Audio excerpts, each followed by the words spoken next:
News 18 India.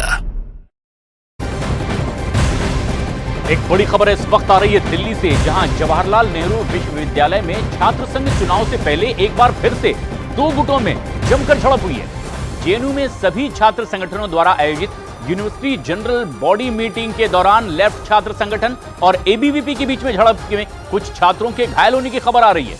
ABVP ने यह आरोप लगाया है कि लेफ्ट छात्र संगठन जनरल बॉडी मीटिंग शांतिपूर्ण तरीके से नहीं होने देना चाहता था और इसी वजह से उन्होंने पहले गाली गलौज की और फिर मारपीट पर उतारू हुए।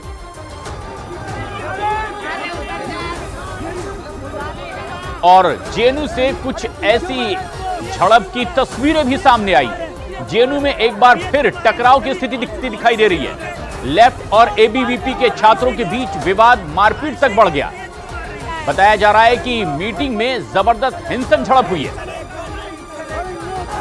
जवाहरलाल नेहरू विश्वविद्यालय यानी कि जेएनयू में छात्र संघ चुनाव से पहले दो गुटों के बीच ये जबरदस्त झड़प की खबर आ रही है। कुछ तस्वीरें भी सामने आई।